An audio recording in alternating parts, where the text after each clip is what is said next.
Out in Jerry World after the victory, and joins us Carson Scott Van Pelt. We're live on the air now after you and I were visiting during the break. Congratulations on the victory, man. You guys just knock off the reigning champs. It was kind of like a Rocky fight, like you're landing heavyweight blows, and then they maybe have your guys on the ropes. And in the end, you got the belt on for the moment anyway. How do you just describe what the last 3 hours of your life were like, man?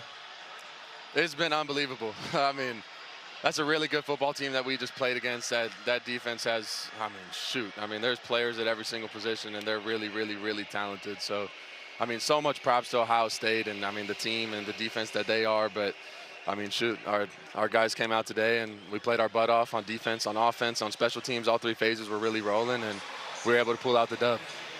So much talk in the offseason, Carson, about you coming down there to play quarterback. I get it. But with respect to you and your talented guys that you throw it to and hand it to, the fellas up front set the tone and create the ability for you guys to do so much of what you do. How much props should the O-line get for what you all were able to do tonight, Carson? Oh, man, I say this all the time, but, the trenches lead this team on offense and on defense. Obviously, on the offensive side of the ball, that O-line, they make this train roll, baby. And honestly, tonight they played almost perfect. And honestly, in my eyes, they did play perfect, right? We ran the ball well. The pass protection was perfect. They're just physical specimens, and they play so disciplined and well together. The chemistry is there. They have a great coach. And, like I said, they lead this team. They lead this offense. 3rd and 4 late after you guys have run it down the field. I love the fact that they let you make a throw to C.J. Daniels, and no play in the game is bigger than that. You told Taylor afterwards you just blacked out. Maybe you've had some time to think about, the play call comes in. It's not a difficult throw necessarily, but it's a high-stakes throw. What about that moment do you feel like, all right, I'm built for exactly what I'm asked to do here? Yeah, it's a call that we've practiced a bunch. We practiced a lot throughout the week, and sure.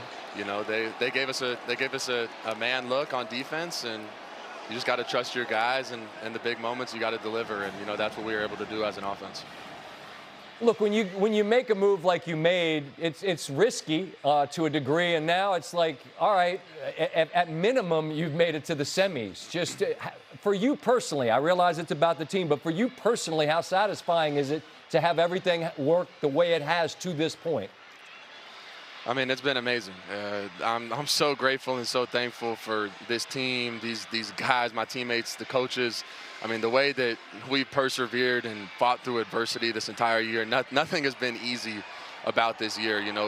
We've been doubted, we've been counted out, and countless time and time again, we come back and we fight and we push and we work, and we just get it done when it matters. So again, I'm so proud of this team, and so proud of the way that we've been able to fight adversity and the way that we came out tonight and we're able to seal this dub. You can guess what kind of conversation there'll be in advance of your next game, given who you might be facing. I see a smile on your face. Just how do you even process look, if it's Ole Miss, it's Ole Miss. But, given what's next, what are your initial thoughts on what that next game could be like for you? Yeah, man, it's hard. When you look at, the college football playoff bracket came out, it's hard not to look forward to the games. Right. You look at the bracket, you look at the way that things could pan out, and now obviously, having beat Texas A&M and now having beat Ohio State and, earning the right to go play out in Arizona in the semifinals, it's hard not to, look forward to that and, see the two teams that we could end up playing. So I'm super excited for this team and the opportunity to play in the semifinals, and whichever team, is able to win that game, we'll go in and prepare, and we'll make the most of it. Okay. All right.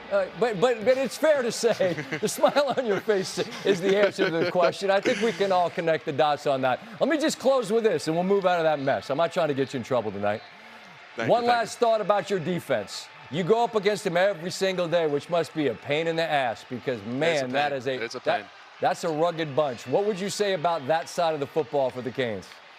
They've been unbelievable this year. They've kept us in a lot of games. They've really fueled the fire and made some huge plays. You see Keontae, gosh, he's really, really, really good, man. He makes a huge play, gets the pick six, and honestly just kind of fuels all the momentum in our way. So having to practice against them every single day is absolute hell. By the way, you got Ruben Bain on the edge, you got Akeem Mesidor on the edge. Those backers are running sideline to sideline. Those DBs are all over the field. I mean, they're making plays on the ball. So again, we continue to. It's the iron sharpens iron, and again, they've really led this team this entire year. All right, I'm going to stop wearing you. I'll let you get to the party because I'm sure there's one somewhere where the Canes are celebrating. Congratulations, Carson, on a gigantic victory, and good luck in that next game, whoever it might be against. Thank you. Absolutely. Thank you so much. You got it. Carson Beck and Miami. Moving on, and here's how they knocked off the reigning champs from Ohio State. 0-2 are the Buckeyes in games on New Year's Eve for whatever that was worth. Early on, the Canes, this play design was nasty. Carson Beck, Mark Fletcher Jr., they're going to run it? No, they slip him out into the flat, and the Canes lead 7-0. Driving, fourth quarter, 4th and 2. Who else? Smith. The flag's on the Canes, and 4 goes for 6. And Ohio State, with an army in the building, is roaring, and they are within 3. About 3 minutes left in the game after Ohio State got the ball, had a chance to take the lead if they could go on a drive, and they couldn't. And now the Canes start pounding the rock. That's Shamar Brown with a gain of 13. They're driving. Here's that C.J. Daniels conversion that I just asked Beck about. Michael Irvin just going wild with Ray Lewis. And this Buckeye defense gives up about 80 a game on the ground. They gave up 150 in this one. That time they're pretty much letting Brown score because they were going to run out of time if they didn't. Now Sayan under pressure again. Jacoby Thomas with the pick that seals it, and fittingly, it's the defense for the U and Coach Cristobal that powers them on to yet another game. It will be against either Georgia or Ole Miss. Greg McElroy will be on that call tomorrow night in the Sugar Bowl in New Orleans. Joins us now. And Greg, anywhere you want to go based on what we just saw, the way it started, the way it ended, what most impressed you about what Miami did tonight? You know, Scott, that was just such an enjoyable football game to watch, was it not? It felt in many ways like a throwback with all the new wrinkles that we see in modern offense. It were times where it's like you could just take the receivers and the quarterbacks off the field and let's let them just scrum right there in the middle. And then you see some nuance, the touchdown on the throw to the left, the beautiful play design that you just described. It was a beautiful football game, perfectly executed by the Miami Hurricanes. They were the better team from start to finish. And without that sudden surge there, end of half situation for Ohio State, early third quarter, early fourth quarter, outside of about 15 minutes of action, it was all Hurricanes tonight. And it really, frankly, might not have been even as close as the final score would indicate if not for the couple self-inflicted mistakes that the Hurricanes had throughout the game. Maybe, but at some point early in the game, I tweeted out something that I realized went over the heads of a lot of our younger viewers. I said it's like Hagler-Hearns round 1. If you don't know, Google it. It's the most furious 3 rounds of boxing you'll ever see. But to make another boxing analogy, Greg, I felt like it was kind of a standing 8 count that Ohio State delivered, right? They've got 14 straight. They get the ball back. Yeah. And then the Canes, who hadn't really got to Sayan, did. I was as impressed with their ability to withstand Ohio State's second half surge and then land their own knockout blow as anything else. Do you share that kind of viewpoint? I do to an extent. I also think the way that Miami approached the second half, a lot of soft zone coverage, giving up underneath throws, playing with 2 high safeties. Clearly, they were scared to death of what those receivers can do on the deep ball. Hey, let's not let them go 75 and make this a 1-score game in one play. So they wanted to kind of keep it in front of them, and that allowed Ohio State to create a little offensive momentum. And then the run game got going a little bit as well. So I think once Miami said, all right, enough of this, the way we got this lead is by being aggressive, by playing defend defense, not being afraid to play a little man on the outside, not playing the soft coverage, get up in their face. Let's rush the quarterback. Let's blitz the linebackers. Let's try to isolate running backs in protection. That's when they kind of took back over momentum from the Buckeyes. So I think when they look back at it, they could probably say, hey, we don't need to play scared. Like, we got a lead. Let's continue to be the aggressor, keep the pedal pressed. And that might be something we see from them in the next round or the next round, because I think they got a bit conservative there at the beginning of the second half. All right, we'll talk about the next round and the opponent coming up, and you'll have that call tomorrow, and I'll ask you about that game in a moment. But let's just put the brakes on our conversation for a moment, and let's get to Ryan Day. They came in as the reigning champions. It's a different team, but you still, man, heavy is the head that wears the crown. Here's Ryan Day on what went wrong tonight against Miami. You know, we got obviously got a team of guys that you know, have poured a lot into this program, and you know, some guys, this will be their last game as Buckeyes, and so it's going to hurt and sting, and so you know, I wanted to make sure that they still know how much we appreciate everything they do and everything they've done for this program. But it hurts right now, and it hurts for those guys, and so you know, they put a lot of work and time into this thing. So you know, it's our job as coaches to make sure that, you know, we figure out ways to put them in a situation to be successful. So at the end of the day, it's our responsibility to do that, and we got to take a hard look at that and figure out what it is that we got to get done to get better. With Lorenzo, is it the same? Like, has that been a nagging thing for him this season? He's been dealing with a shoulder all season. Don't do a follow because our stenographers need to hear that question. Next one be on the left. Austin Ward, 97.1 The Fan. Ryan, when it was like at the end of October, maybe early November, you talked about pushing the gas pedal when that time came. I know that that's maybe making too much of one comment. Was there something about the way that this offense was constructed that didn't allow you to do that the way you might have envisioned? No, I don't think so. I think you saw us play with a little bit of tempo today, but you know, when you're not getting first downs early on, you know, you got to make sure you're getting into the right plays and doing what you need to do to get first downs. And you know, I think that some of that stuff did give us a little bit of juice in the second half when we needed to. I thought that gave us an advantage at times in the game, but it wasn't done near good enough. So all things that we'll make sure we look at. You know. It was an Ohio State team that came into Indy unbeaten. They lose to Indiana in that game, and now they lose here. So the season ends on a 2-game losing streak.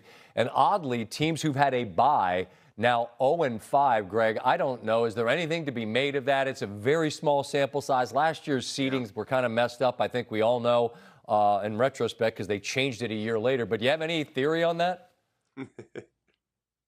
I do, Scott. And when we look at all these games, whether it's the NFL postseason, or really any postseason environment, the professional leagues are now in college, the margins are so outrageously thin, especially with how the rosters have kind of been spread out. So you look at a team last year like Notre Dame that made a run. How'd they make a run? They did the little things, right? They forced mistakes. They forced turnovers. They rushed the quarterback. They junked up the game plan for the opposing offense. They disrupted rhythm. They played ball control. Like, that's kind of what wins. The margins are so thin that the little things are what win in the postseason. Run fits, tackling, making sure things are sorted with your protection, making sure your offensive line is working with great continuity. And in the span of 2 weeks, you can lose that very quickly. Imagine the span of 4 weeks since your last time out. So I think we need to, at some point, reevaluate where we're at with the current format. I know with 12, there's no way of avoiding buys, but right now you are putting the top 4 teams at a slight disadvantage when looking at the rust that they could accumulate over the course of nearly a month. Georgia's in that spot coming off a bye, and they take on an Ole Miss team that ran Tulane. And this is a rematch of a game in Athens that was just insane. No one could stop anybody until Georgia absolutely had to, and then they did. Just a first thought of what this game offers. We understand all that's changed regarding the head coach for Ole Miss, et cetera. But in terms of what happens between the white lines, what stands out, Greg? I love this game so much. I know it's the game we're calling. So to avoid shameless promotion by any stretch, it's an easy. Yeah, exactly. Yeah, no. With all due respect, Scotty, like, it's one that I'm so excited because it's such a contrast of styles. Yeah, and in tonight's game, 2 heavyweights, right, that just want to throw hands. In tomorrow's game between Texas Tech and Oregon, very similar programs. I think Indiana and Alabama in some ways are built in similar fashion. Kalen DeBoer went to Indiana at one point a while back. So I look at this 2 programs, though, Ole Miss and Georgia. Trinidad Chambliss, when combined with Ole Miss's offensive scheme of tempo and spreading you out, involving 7, 8, 9 wide receivers, that's fascinating. And you're going against a defense in Georgia that has improved so much down the stretch. Early in the season, they had 8 sacks in their first 8 games. They had 12 in their last 5. this team has gotten so much better, and when it comes to creating havoc and to creating pressure on the opposing quarterback, and they're playing against a guy that literally plays basketball on grass. I mean, he is like a point guard and is just a distribution mechanism there for the Ole Miss Rebels. So I think that is the most fascinating matchup in the quarterfinals, is Trinidad Chambliss and this style of offense run by Ole Miss going against an improved Kirby Smart coach defense for the Georgia Bulldogs that's led them to a couple national championships a few years back. Well, look forward to the call with you and Sean. Tell them I said, hey, Happy New Year to you both. Look forward to that, and you and I will visit when we have a little more clarity about who the 4 are. Until then, or in between then, I guess I should say, have a Happy New Year. You're in a good place to figure that out if you want to get out and get after it. I think I'm good, buddy. Game. Have it's a great late night. Game. Late kick. Go have fun. Yeah, all right.